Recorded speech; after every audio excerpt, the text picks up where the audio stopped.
Assalamualaikum warahmatullahi wabarakatuh. Halo semua, perkenalkan nama saya Khoirunisa. Saya biasa dipanggil Kanisa. Saya akan menjelaskan tentang struktur jiwa dalam psikologi Islam untuk memenuhi tugas akhir dari mata kuliah psikologi Islam. Dalam psikologi Islam, konsep tentang jiwa manusia memiliki dimensi yang sangat mendalam dan berkarakter pada pandangan spiritual serta moral yang ditawarkan oleh ajaran Islam. Psikologi Islam memandang manusia sebagai makhluk yang diciptakan dengan keistimewaan, berupa kemampuan berpikir, berkehendak, dan merasakan. Hal ini mencerminkan dalam struktur jiwa manusia yang terdiri dari 3 komponen, terutama yaitu ruh, nafs, dan akli. Ketiga komponen ini saling berinteraksi untuk membentuk kepribadian manusia yang utuh, menghubungkan manusia dengan Tuhan, dirinya sendiri, dan lingkungan sosialnya. Poin pertama yaitu ruh atau spirit. Ruh adalah elemen esensial dalam keberadaan manusia. Dalam Islam, ruh dipandang sebagai unsur ilahiyah yang ditiupkan oleh Allah Subhanahu wa Ta'ala ke dalam tubuh manusia. Proses ini dijelaskan dalam Al-Quran, misalnya pada surat As-Sad ayat 72.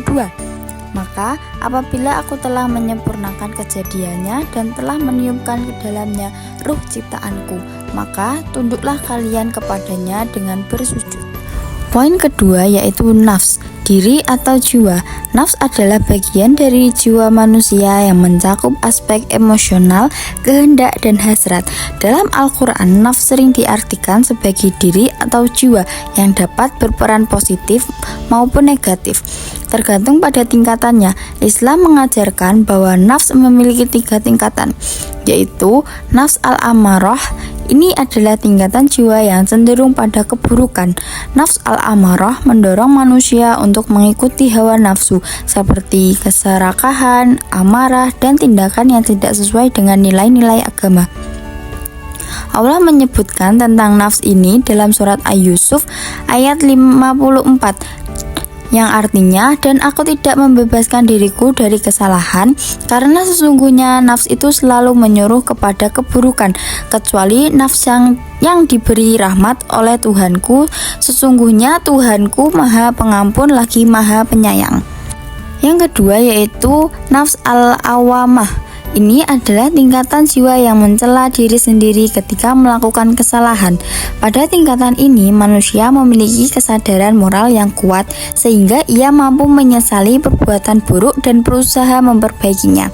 Al-Quran menyebut nafs ini dalam surat Al-Qiyamah ayat 2, dan aku bersumpah dengan jiwa yang amat menyesali dirinya sendiri. Yang ketiga yaitu nafs al-mutmainah.